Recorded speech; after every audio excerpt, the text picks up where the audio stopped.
Bonjour. Ça va? Ça va bien? Et toi? C'est très bien.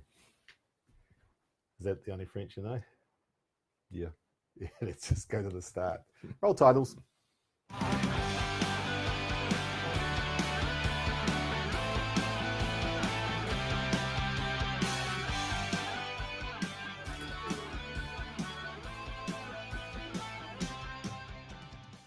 À toute l'heure. Hey, See you later. what was that one? Toute l'heure. See you later. Oh, yeah. What we tried to do in France in '86 was try to learn a saying every day. Yep. Didn't work. No, just concentrate on English. So the French Exactly. are here, Yeah. and I mean, the French played a really significant part in your rugby career. Your first test was against France. Yep. And First time I ever saw a man cry after a rugby game, Leicester border, and at Lancaster Park, and we won by a point. This was in your debut. Yep, in my debut, and he took 5 drop goals in the last 5 minutes and missed all 5. And it was just, the elation for me was unbelievable. Imagine, because I probably would have been dropped. First test, you lose, the casualty is going to be possibly me. So the relief was unbelievable. I remember walking in the tunnel, and he was just he was just crying, and all the players were around him sort of trying to make him feel good. I didn't know what to do, whether to laugh or cry with them, or, I was just in one of those situations where you go, poor man. But then I didn't really care too much because we'd won. Yeah. So it was really emotional. Yeah. And Nantes was one of the famous All Black losses where the French played like madmen and basically just beat you up. The most violent game of rugby I've ever been part of or played in. Scary. I ended up playing 10 minutes of fullback. It was horrible. Did you have to kick the ball? No, just tried to run everything. So basically, what I'm saying is the French World Cup final, 87. Yeah, 99% of the time are incredible opponents. Oh, the game they played in '87 against Australia to get to the final was one of the greatest games ever. I mean, I was in a hotel room in 2007 in France. I was working for Sky Italy with my friend Francesco Pierantozzi, and we were based in Paris for the whole time. And I couldn't believe the game, couldn't believe we'd lost. But the next day, the hotel was empty. I thought, wow, that's really strange. And then it just filled up with New Zealanders who were on tour, who'd come to watch the next game, the semi-final. And it was just the saddest thing. And it's the first time I sort of realised, I sat with this couple, and they'd put $25,000 on their mortgage to come and watch the All Blacks play the final. It was just like this grieving process. So it was just, unbelievable. And we haven't had, perhaps, or Steve Hansen hasn't had the easiest, run up to this test match, a lot of injuries, a lot of doubt over some key players, some key leaders. We're going into this without Kieran Reid. There's question marks about Sam Whitelock. Retallick's out. Question marks about Sam Cane, hasn't played a lot of rugby. Liam Squire hasn't played a lot of rugby. Yeah, so Sonny Bill Williams is out. Yeah, so with all that sort of... And first test traditionally is the hardest test. So what happens is, whether you like it or not, you're going to be a little bit disjointed. There's not the... Which is why they've had these camps. Yeah. Exactly. Like I said to you before, when I was... every international coach needs more and wants more time. So the camps, while possibly not ideal for Super Rugby, you're actually trying to prepare your team. I did it... with the Italian side. I didn't necessarily have to do it with the Japanese side because we were together so long. We had the Asian Nations Cup before the Pacific Nations Cup. But it does help you with your line-out calls, so you don't have to spend 2 days organising. So, yeah, I think it'll help, but you still will be disjointed. It'll still, guys coming in from 5 different franchises, other calls in their head. It's really sloppy, so it's a nervous type of week. People will be on edge. And when you play the French, it's always tough because they're an emotional nation. I loved playing the French because you didn't know what you were going to get. And when they play, man, they can play. Well, let's hear what Steve Hansen thinks about the build-up this week. We'd just be setting ourselves an impossible task if we hadn't had the camps. What you a lot of people may not understand is that you got 5 groups of different players coming into one environment, and they have 3 months to get ready to play their first game. We've got 7 days now. So to be able to have the camps and get some of that information, we'd get to Saturday with information overload. As it is, we probably will anyway. But we've got to try and limit that and get to Thursday and not worry too much about what we don't know, but get excited about what we do know and play with real assertiveness, high energy and real good intention.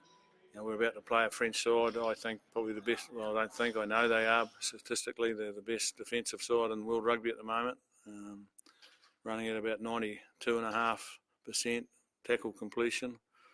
They're only letting in 1.5 tries a game.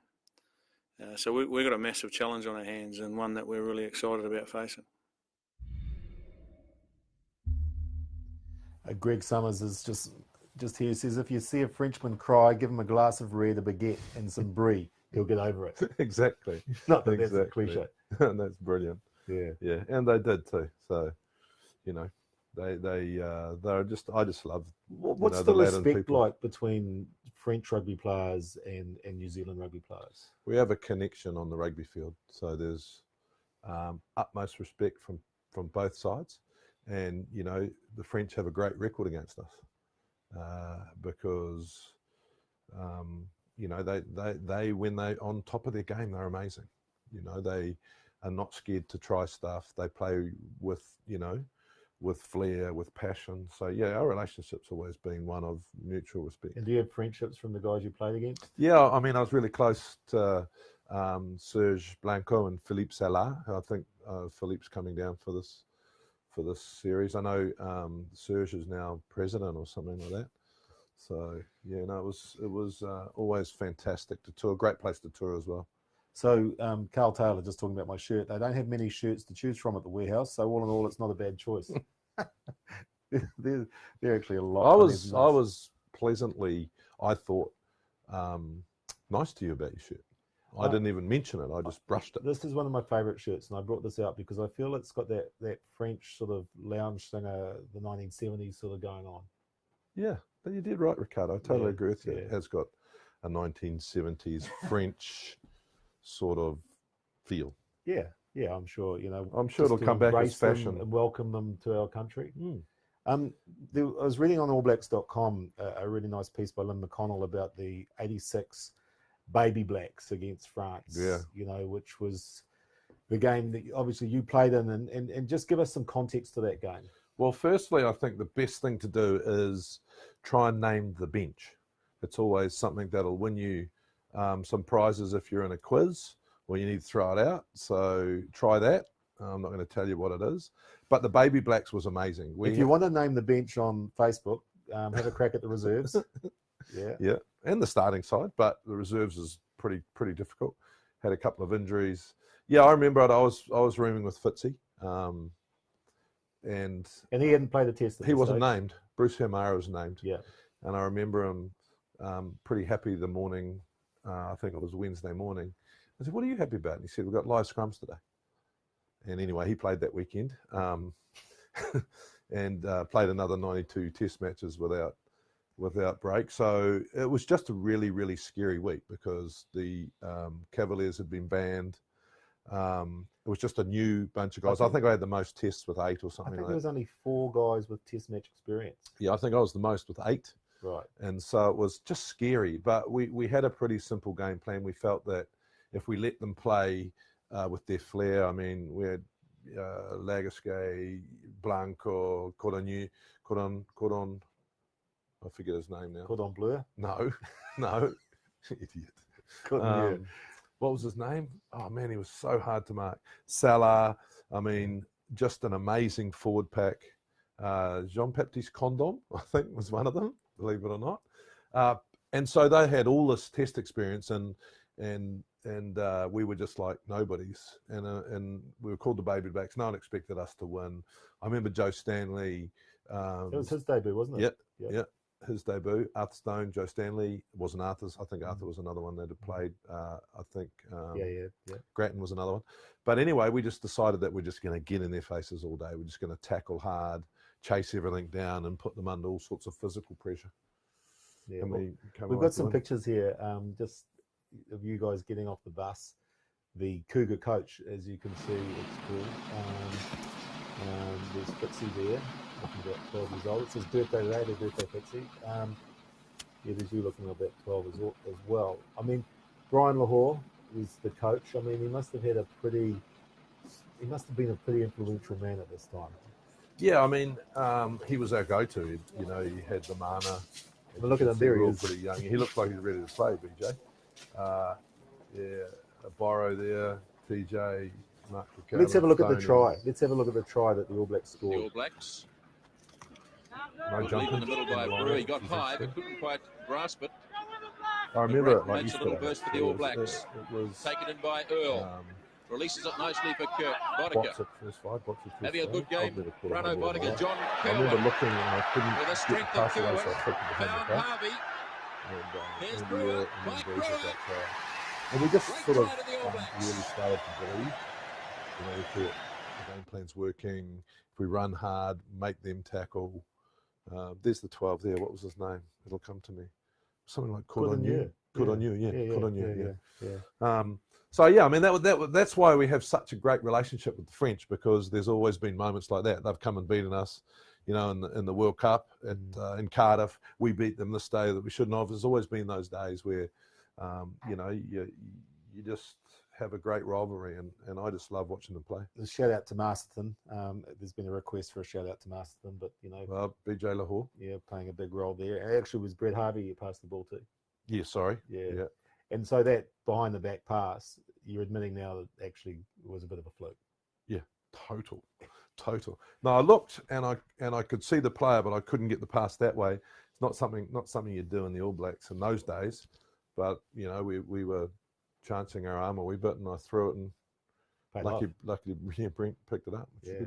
So let's look at this test. So you know, now they've called in Matt Todd, Franklin to cover lock today, and Romano to cover lock. You know, Romano's obviously got a ton of experience. Franklin has probably been one of the best performing players in Super Rugby. I mean, we play our game 4-player, which is a game we're playing on our phones that you can download.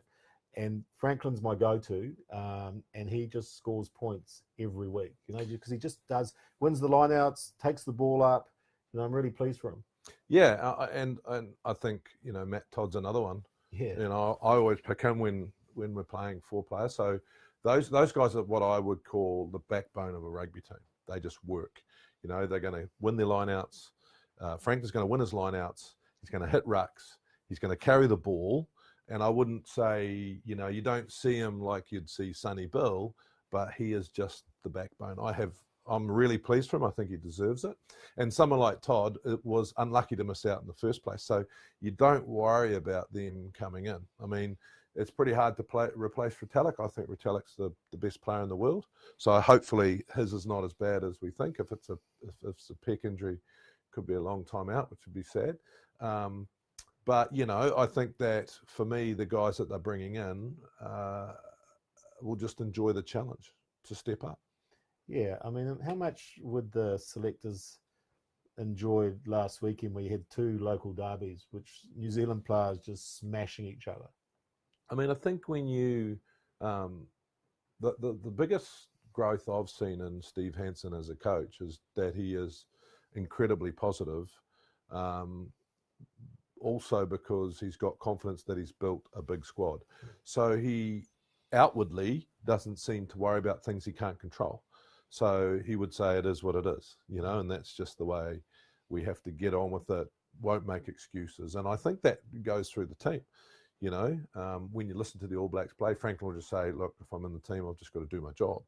You know, I think it'll be Barrett and Whitelock, hopefully, if he recovers from his head knock. And then, you know, we've got problems at centre with Sonny being out. But what do you think they'll do there at centre? Oh, Leonard Brown and Crotty, I think. Leonard Brown So always steps up. Always steps up at test level. level. Crotty at 12? Yeah, put Crotty at 12.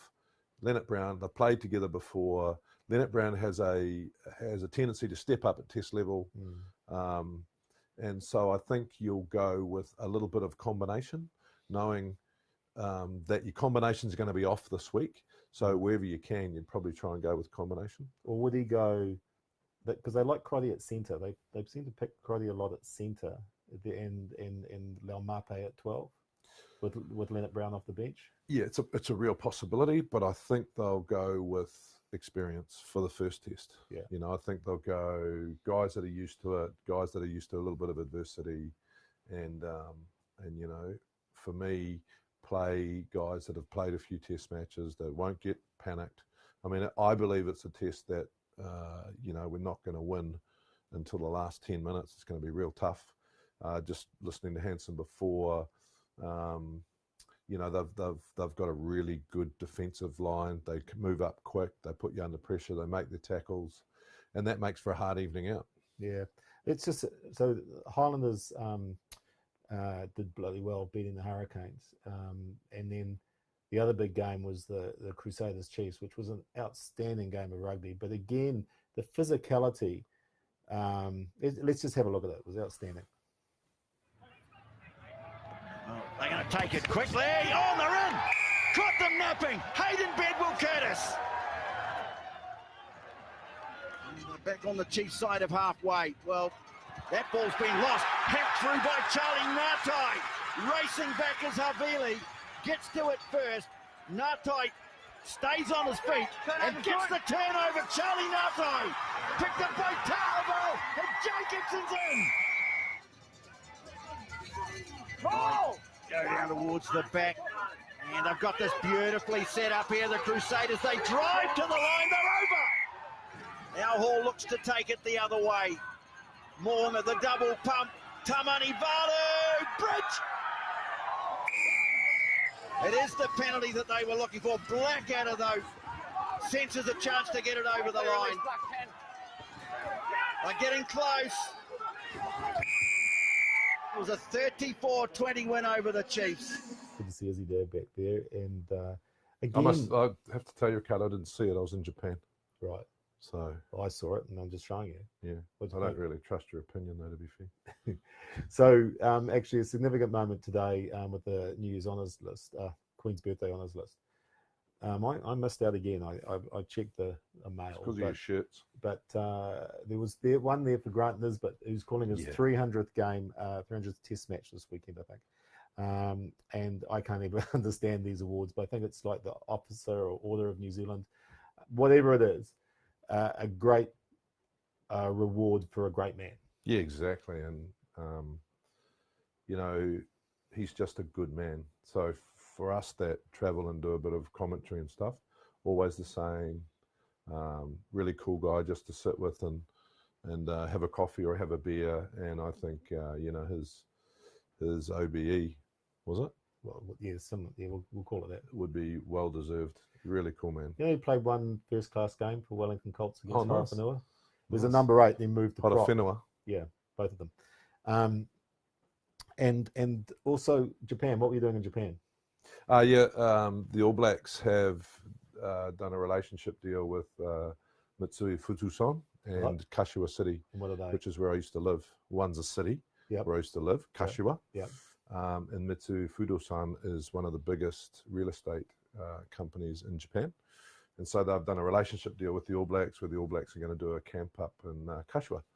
So that's really exciting. So I was up there in the build up to the World Cup. In the build up to the World Cup, yeah. So they're going to go up a little bit early, and because I mean, it's going to be incredibly hot. What people don't realise is the heat will be a factor in next year's World Cup.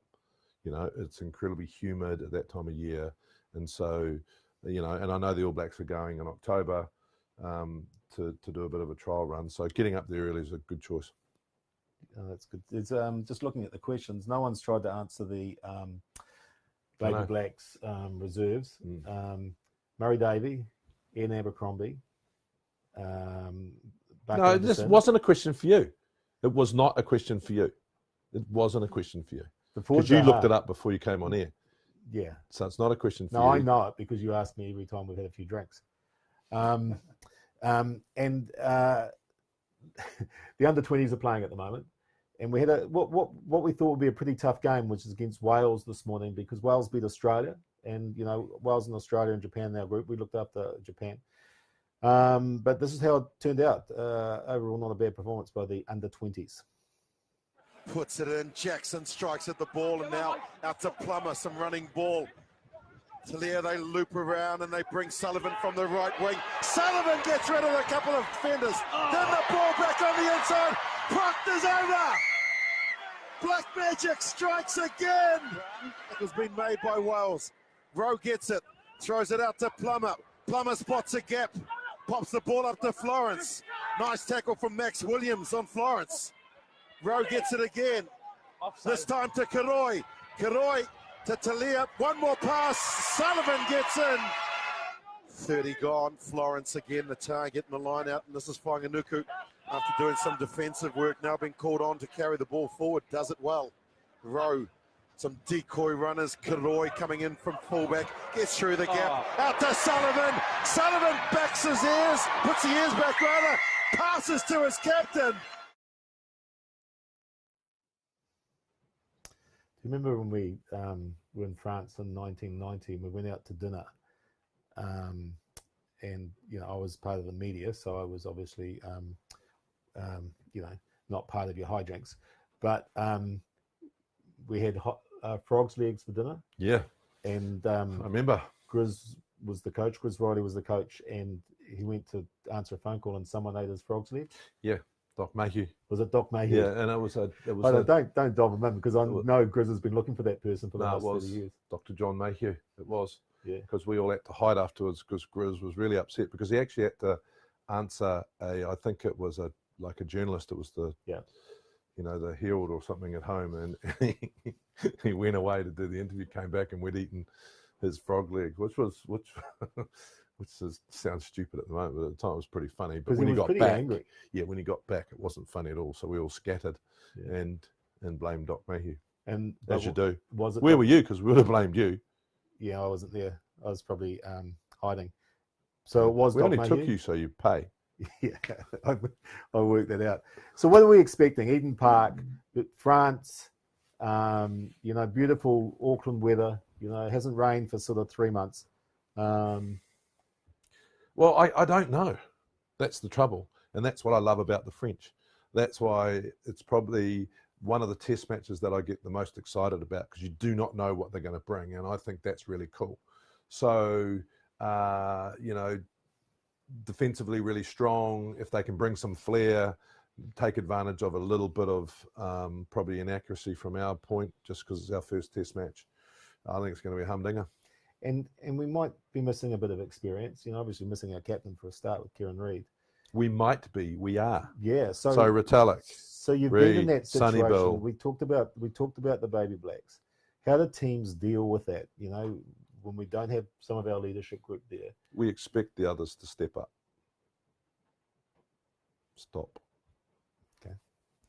All right. When you look at me like that, it's no room for argument. Before we go, just a reminder to watch on Amazon Prime All or Nothing, the All Blacks behind-the-scenes doco. It's a fascinating look at the Lion series last year. That's on Amazon Prime, All or Nothing. And we'll be back next week to discuss what actually happened with the French, because we've honestly got no idea what's going to happen, have we? No, that's what's great about it. Is it? Yeah. Well, we've just had half an hour predicting what's going to happen, and the answer is we don't know. We've got no idea. That was Feed the Backs. Au revoir.